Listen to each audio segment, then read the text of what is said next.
Guys, Infinix আসলে করছেটা কি? তারা নিয়ে আসছে অসম সব ফোন। লাস্ট যে 2-3টা ফোন ইনফিনিক্স এনেছিল যেগুলো ছিল অ্যামেজিং, আর আজকের এই ফোনটি এদের মধ্যে টপে অবস্থান করছে। ফোনটি যে প্রাইস রেঞ্জে লঞ্চ হয়েছে তার মধ্যে এটি probably the most powerful phone. না, এটা যে শুধু পারফরমেন্সই বেস্ট তা কিন্তু নয়, এর বাকি বিষয়গুলো ছিল ইমপ্রেসিভ। তো আর কথা না বাড়িয়ে চলুন দেখে আসি crazy budget gaming smartphone Infinix GT10 Pro এর প্রাইস, ক্যামেরা, পারফরমেন্স। তাহলে চলুন শুরু করা যাক।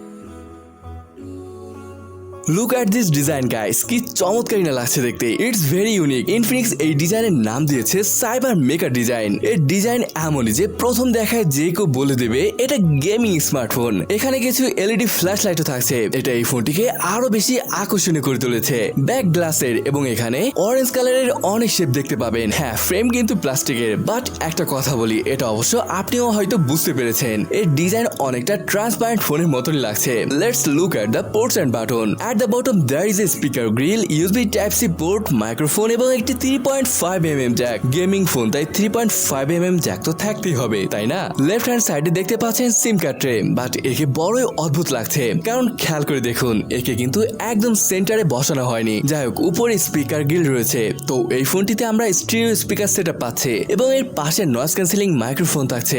রাইট সাইডে রয়েছে ভলিউম এবং পাওয়ার বাটন। ফোনটির ওয়েট 188 গ্রামের মতো। ফোনটির সাইজ হিসাবে বেশ পাতলাই বলবো ফোনটি। যাই হোক, ওভারঅল ফোনটির ডিজাইন আপনার কাছে কেমন লেগেছে তা কমেন্ট করে জানাতে পারেন।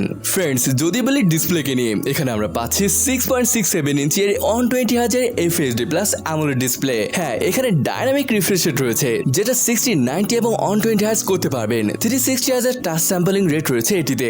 যদি ব্রাইটনেসে বলি, এটা সত্যি বেশ ব্রাইট প্রাইস হিসাবে, কারণ এখানে থাকছে 900 নিটস পিক ব্রাইটনেস। এর বেজেল যদি দেখেন এগুলো খুবই পাতলা, যার ফলে average screen to body ratio বেশ ভালো।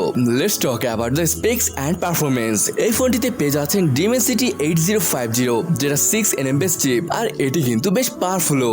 আর যদি আন্তর্জাতিক স্কোরের কথা বলি, তা প্রায় 6.7 লাখের উপরে আসে। সত্যি বলতে এটা খুবই ভালো স্কোর, আর আপনি এই স্কোরের প্রভাব গেমিং এ দেখতে পাবেন। সিওডি এখানে হাই সেটিংস এ 60 FPS পর্যন্ত পেয়ে যাবেন। মোট কথা হলো এই ফোনটিতে গেমিং বেশ স্মুথলি করতে পারবেন।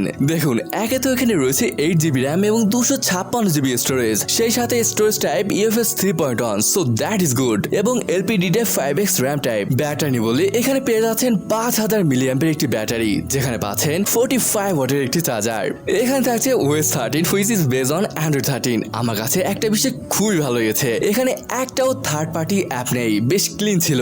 আপডেটের কথা বলে 1 বছরের মেজর আপডেট এবং 2 বছরের সিকিউরিটি আপডেট পেয়ে যাবেন। কানেক্টিভিটি নিয়ে বলে ফোনটিতে 5G, Wi-Fi 6, Bluetooth 5.3, dual 4G VoLTE সহ NFC এর সাপোর্ট পেয়ে যাবেন। সেন্সরের ক্ষেত্রে এখানে সবই পাচ্ছেন। জেনারেলি এই প্রাইসে সাইড মাউন্টেড ফিঙ্গারপ্রিন্ট সেন্সর থাকলেও you get an in display fingerprint sensor. তাছাড়া ফেস আনলক তো থাকছে, তবে এখানে আমার কাছে নোটিফিকেশন লাইটটা কিন্তু জোস লেগেছে। এটা কিন্তু আপনি কাস্টমাইজ করতে পারবেন। হ্যাঁ, এই ফোনটিতে IP53 এর রেটিংও পাচ্ছেন, এটা খুবই ভালো লেগেছে আমার কাছে। অলরাইট ফ্রেন্ডস, এবার আসলে এর ক্যামেরার কথা বলি। এখানে বেশ বড় দুইটা ক্যামেরা মডেল দেখতে পাচ্ছেন, বাট এটা ট্রিপল ক্যামেরা সেটআপের ফোন। যদিও বাকি দুইটা ক্যামেরা অত বেশি ইম্পর্টেন্ট না হলেও এর মেইন ক্যামেরাটি 108 মেগাপিক্সেলের, আর বাকি দুইটি 2 মেগাপিক্সেল করে ম্যাক্রো এবং ডেপথ সেন্সর। ফ্রন্টে পেয়ে যাচ্ছে 32 মেগাপিক্সেলের একটি সেন্সর। গাইস, পিকচার স্যাম্পল দেখানোর আগে একটা কথা বলি। দেখুন, এটা পারফরমেন্স সেন্ট্রিক ফোন, তাই এর ক্যামেরা অ্যাভারেজ আছে, তবে স্যাম্পল গুলো দেখুন এবং বলুন আপনার কাছে কেমন লেগেছে।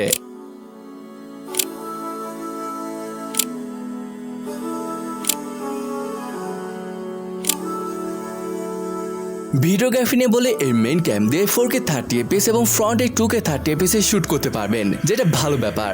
আসুন এবারের প্রাইস একটু কথা বলি। এই ফোনটির প্রাইস ইন্ডিয়ায় পড়বে 17,999 টাকা, যেটা কনভার্ট করলে দাঁড়ায় 23,715 টাকা, তবে দেশে আসলে আরো একটু বাড়তে পারে। তো বন্ধুরা, এই ছিল আজকের ভিডিওটি। সত্যি ইনফিনিক্স এই প্রাইসে অনেক কিছু দিচ্ছে, তাছাড়া এর পারফরমেন্স ছিল অসম। তো বন্ধুরা, কেমন লাগলো ভিডিওটি তা কমেন্ট করে জানান। আর আজকের এই ভিডিওটি এখানে শেষ করছি, দেখা হবে পরের ভিডিওতে।